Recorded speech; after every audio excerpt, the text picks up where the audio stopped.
саламатсыздар ма, құрметті студенттер? Бүгінгі өтетін сабағымыздың тақырыбы табиғи апат, олардың сипаттамасы, жоспары, апатты жағдайлар туралы түсінік, орман және шымтезек өрттермен күрес, орман өрттердің туу себептері мен оның өшіру тәсілдерін атаймыз, жер сілкінісі мен қар көшкініне сипаттама береміз, су тасқыны туралы мақсаты студенттерге табиғи апат, олардың сипаттамасы, жалпы мағлұмат беру. Апатты жағдайлар бұл табиғат құбылыстары, ормандағы өрт, су тасқыны, жер сілкінуі, дауылдар, қар көшкіндері, сел тасқындары және де басқа құбылыстар. Олар төтенше сипатқа ие болуымен бірге халықтың қалыпты өмір сүруін бұзуға, сондай-ақ материалдық құнды заттардың жойылып кетуіне әкеліп соқтырады. Апатты жағдайлардың қиратушылық әрекеті едәуір масштабқа жетуі мүмкін. Бейбіт уақытта туындайтын апатты жағдайлары бірқатар дәрежеде ракета, ядролық соғыс уақытында пайда болатын жағдайларды еске түсіреді. Ірі өндірістік апатты жағдайлар сияқты адамдардың зақымдануына, өндірістік процестің бұзылуына алып келеді және шаруашылық үлкен материалдық шығынды келтіреді. Осы апаттар мен зілзалалар зардаптарын ойдағыдай жою үшін азаматтық қорғаныс құрамаларының зақымдалған аудандарда құтқару жұмыстарын өткізу тәсілдеріне үйретуге аса зор мән беріледі. Орман және шымтезек өрттермен күрес. Өрттер қауіпті апатты жағдай болып табылады.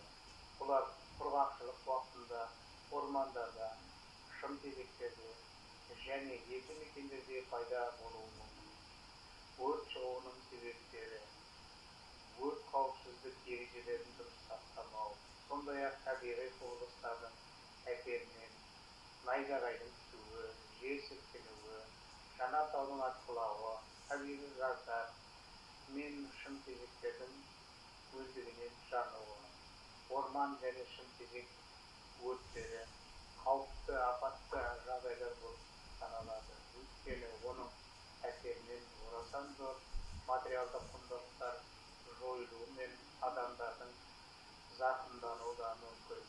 Зақымдану факторлары жануға және адамдарды зақымдауға бейімсіз заттардың тұтануына әкеп соқтыратын жоғары температура, адамдарға тітіркендіргіш әсері бар және өртпен күресуді қиындататын ірі аудандардың түтіндеуі, көру мүмкіншілігін шектеу, адамдарға жағымсыз психологиялық әсер.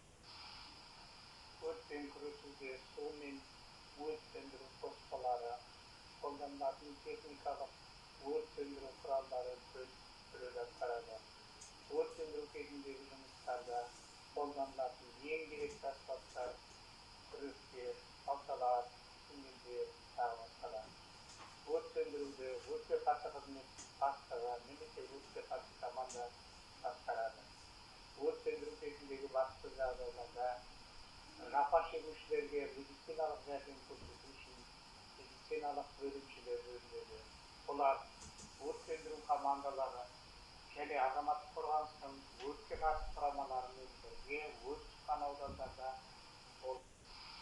жер сілкіну аудандарындағы құтқару жұмыстарын азаматтық қорғаныс штабтары ұйымдастырады. Бұл үшін осы аудандарда орналасқан азаматтық құрылымдары мен әскери бөлімдері тартылады. Жер сілкінудің жалпы жағдайына қарай инженерлік жұмыстар құрамын дұрыс анықтау қажет. Олардың тізімі мынадай болуы мүмкін: қала, объект сыртына қираған құрылыс, үйінділерін шығару үшін көшелерде жүріп өту жолдары мен өткелдерін жасау, қираған ғимараттар мен құрылыс үйінділерінің астында адамдарды шығарып, оларға алғашқы медициналық көмек көрсету, апатты жайындырмау және коммуналды энергетикалық желілерді тез арада апаттан қалпына келтіру жұмыстарын жүргізу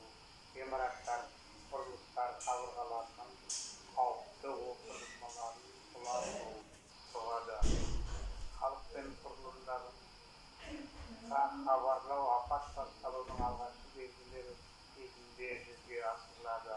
Хабар жасау үшін азаматтық қорғаныс штабындағы барлық құрылымдар пайдаланылады. Айқас тұйықталу мен өрттің пайда болмауы үшін газ, жылу және энергетика желілерін үзіп тастайды. Құтқару және шұғыл апат қалпына келтіру жұмыстарын жүргізуге арналған тапсырмаларды орындайтын азаматтық құрылымдар дайындыққа жеткізіледі.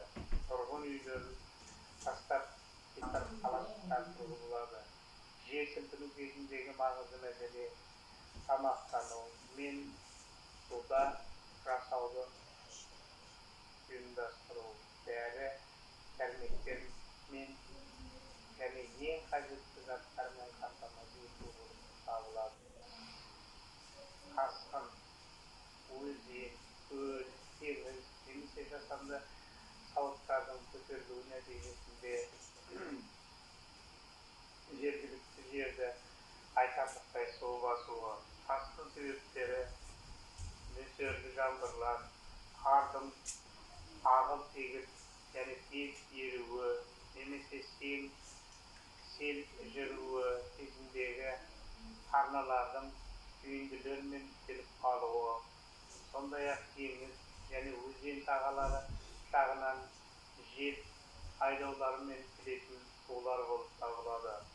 Тасқындар, жер сілкіну және гидротехникалық құрылыстарды ядролық жарғышпен қирату кезінде болуы.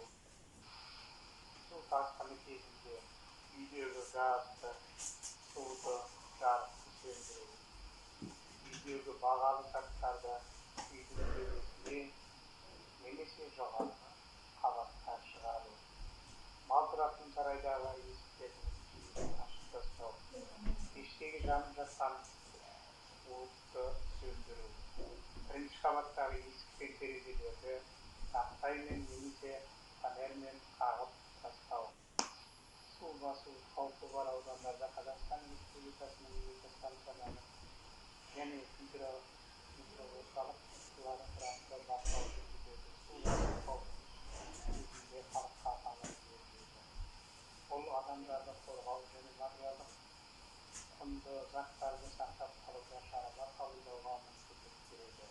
Сонымен бірге тасқын белгілерінің пайда болуына ұшырасқан халыққа хабарлау мен тұрақты бақылау жүргізеді.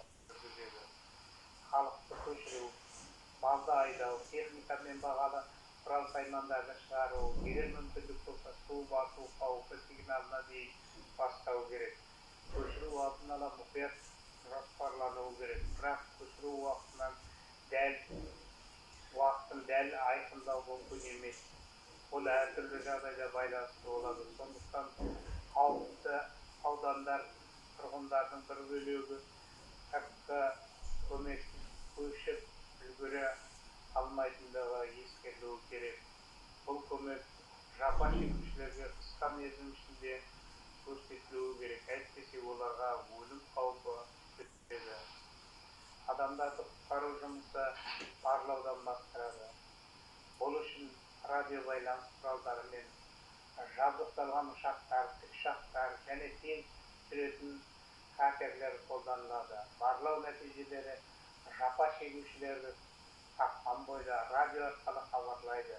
Оларды жетекші көрсеткен орынға медициналық жәрдем көрсету үшін жеткізіледі. Апатты жағдайлардың барлық түрінде де санитарлық дружиналар мен санитарлық посттар алғашқы болып зардап шегушілерге көмек көрсетеді.